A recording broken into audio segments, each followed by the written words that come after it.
आदाब। Hello friends, आज हम बनाएंगे मिठाई 4 इंग्रेडिएंट्स के साथ। बहुत सिंपल रेसिपी है, सारे अवेलेबल रहते हैं घर में। तो मदर्स डे पे आप ये स्पेशल मिठाई बनाइएगा अपनी अम्मी जान के लिए, अपनी मम्मी के लिए। उनको बहुत अच्छा लगेगा कि हमेशा तो मैं ही बनाती थी, आज बच्चों ने मेरे लिए बनाया है तो बहुत ज़्यादा खुश होंगी। तो उनके लिए बनाएं, उनको खुश करें, उनको खिलाएं, उनको बहुत ज़्यादा अच्छा लगेगा और हमेशा याद रहने वाला इनको एक्सपीरियंस रहेगा ये। तो बनाइएगा और हमें फीडबैक भी ज़रूर दीजिएगा आपके घर में आपकी मम्मी का क्या रिएक्शन रहा। 4 इंग्रेडिएंट वाली मिठाई के लिए देख लीजिए, मैंने 1 कप बेसन लिया है, 1 कप मैंने दूध लिया है, ये नारियल का बुरादा है। इसको आप घर में भी बना सकते हैं। घर में जो नारियल का जो ड्राई नारियल होता है, सूखा नारियल, उसका जो वाइट पार्ट होता है उसको आप घिस लें तो ये आपका नारियल का बुरादा हो जाएगा। वैसे बाजार में भी आसानी से मिल जाता है। 3/4 कप मैंने चीनी ली है, आप किसी भी चीनी ले सकते हैं। थोड़ा इलायची का पाउडर यूज़ करेंगे, आप चाहें तो उसमें केसर का इस्तेमाल कर सकते हैं। दोनों में से कोई भी आपके पास हो अवेलेबल आप इस्तेमाल कर सकते हैं। खुशबू के लिए हम डालेंगे। तो सबसे पहले इसमें हम घी डालेंगे, 4-5 चम्मच आप घी ले लीजिए।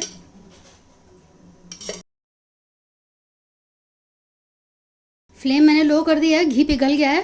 सबसे पहले इसमें हम बेसन को भूनेंगे, खूब अच्छे से इसको भूनेंगे। सारा काम बस मेन यही है कि बेसन को अच्छे से भूनना है, अच्छा सा उसमें कलर आ जाए। तो 7-8 मिनट 10 मिनट लगेगा, बिल्कुल लो फ्लेम पे पेशेंस के साथ इसको हम ये काम करेंगे। जितना आप इसको भूनेंगे उतना इसका कलर आएगा। लगातार चलाना होगा, छोड़ना नहीं होगा, वरना क्या होगा कि चिपकने लगेगा, जलने लगेगा और वो रंगत नहीं आएगी, वो जायका भी बदल जाएगा। तो घर में ही आप मिठाइयाँ तैयार कर सकते हैं। लॉकडाउन है, बाहर नहीं जा सकते हैं और ईद आ रही है, ईद पे आप इसको तैयार कर सकते हैं। अगर घर में कोई नहीं भी आ रहा है तब भी अपने लिए कि खुशी है ईद की, उसके लिए आप तैयार कर सकते हैं घर में। तो बस इसको हम लगातार चलाते हुए हल्की आंच पे इसको मैं भून लेती हूँ और बीच बीच में मैं आपको दिखाती रहूँगी। जब एक साइड पे हम उसको भून रहे हैं बेसन को, दूसरी तरफ मैंने ये एक बोल में दूध ले लिया है, इसमें ये नारियल डाल देते हैं और मिक्स कर लेते हैं। चीनी भी इसी में डाल देते हैं। पूरा मिक्सचर एक हो जाएगा तो हमें उसमें बेसन में डालने में आसानी रहेगी, मिलाने में जल्दी जल्दी।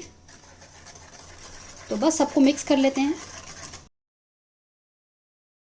अब देखिए मुझे भी 3-4 मिनट हुआ है, लेकिन अभी भी इसमें से घी रिलीज़ नहीं हुआ है। हमें जब तक भूनना है जब तक ये दोबारा से लिक्विड फॉर्म में नहीं आ जाता है और घी इसमें से रिलीज़ नहीं हो जाता है। अब आप देखिए धीरे धीरे ये पतला हो रहा है। मैंने आपको बताया था कि ये थोड़ी देर में लिक्विड होने लगेगा।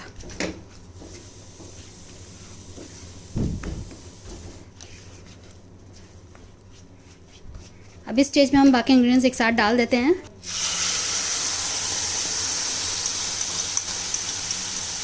और जल्दी जल्दी इसको मिक्स कर लेते हैं ताकि इसमें लम्स ना बने।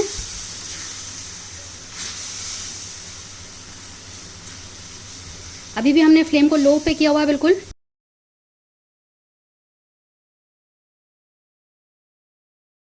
आप देखिए अब धीरे धीरे ये जो है गाढ़ा होने लगेगा और पैन को बिल्कुल छोड़ देगा, तब तक इसको हमें करना है। तो टोटल इसमें 15 से 16 मिनट लगते हैं। बहुत जल्दी अब ये सूखने लगेगा, ड्राई हो जाएगा। तो इसको मैं लगातार चलाते हुए, दूध डालने के बाद फिर ज़्यादा टाइम नहीं लगता है, बहुत जल्दी ये ड्राई होने लगता है और ये तला छोड़ देगा। देखिए धीरे धीरे ये होने लगा है, लेकिन थोड़ा सा भी इसको हम और भूनेंगे, थोड़ा और फाइन हो जाए, चिकना हो जाए।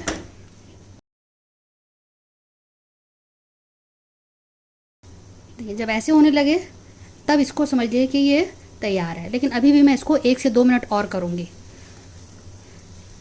पूरा लगे कि पूरा सिमट गया है, एक डो की तरह हो गया है, हमें तब तक करना है। अलग अलग नहीं दिखना चाहिए। अब देखिए अगर इस तरह से बीच में हम लाइन काटें तो वापस ये मिलना नहीं चाहिए, इसका मतलब ये हुआ नहीं है। अब ये हो गया है, देखिए बढ़िया सा डो तैयार हो गया। आप देखें बस अब लास्ट में हम इसमें थोड़ा सा कार्डेमम पाउडर डाल दें, इलायची पाउडर, और मिक्स कर देते हैं और इसको ठंडा करने के लिए छोड़ देंगे।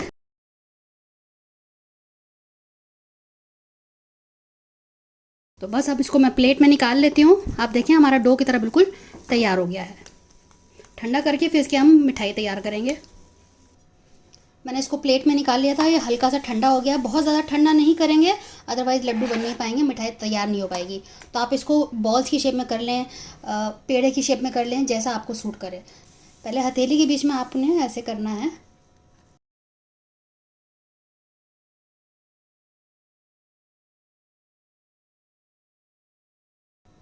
हल्के हाथ से दबा दिए पहले, उसके बाद आप इसको रोल करिए। तो जितने भी ये खुले हुए हैं ये बंद हो जाएंगे।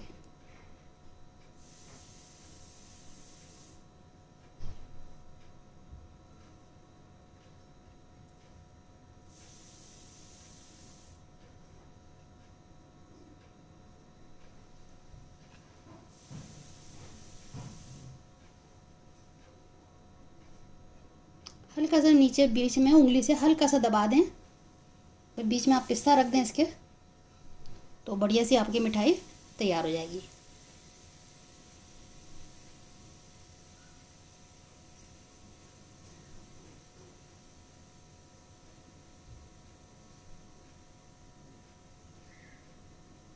तो सारे हम इस तरह से तैयार कर लेते हैं। तो बढ़िया सी मिठाई हमारी तैयार हो गई। आप इसको पेड़े बोलें, मिठाई बोलें, लड्डू बोलें, शेप आप कुछ भी दे लें, चीज़ वही रहेगी, जायका वही रहेगा। तो ये हमने बॉल्स की शेप में तैयार कर लिया, लड्डू की शेप में। इसमें हमने केसर लगा दिया है और इस पर हमने पिस्ता लगा दिया है।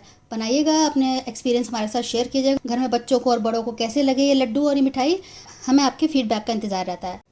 आप इन्हें स्टोर करके कई दिनों तक 10 से 12 दिन के लिए आराम से खा सकते हैं।